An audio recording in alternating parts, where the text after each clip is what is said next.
Doris, gusto ko lang balikan yung ano, yung sa unang video. Tama yung sinabi mo, responsibilidad ng eskwelahan. We need to empower the schools more. Hindi naman puro sisi at pressure sa kanila na 'pag may ganito kasing nangyayari, ang ano kaagad, ang blame ay sa eskuwelahan. Pero alam mo marami akong nakakausap na mga teachers, na for example, when you talk about election, when you talk about, yung mga ganitong bagay, yung palapit na election, you talk about, leadership qualities, good leadership qualities, without naman being, partisan. Ang problema kasi 'pag pinag-uusapan ito, pinagbabawalan natin yung mga teachers at eskuwelahan. Parang electioneering agad, and parang we're too conscious about that, no campaigning, no.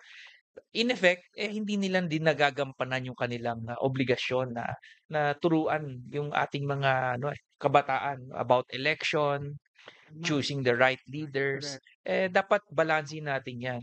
Kung gusto nating empower yung schools, dapat, suportahan natin sila, 'no? Hindi laging inaakusahan na na sila ay nagiging partisan o may sinusuportahang kandidato.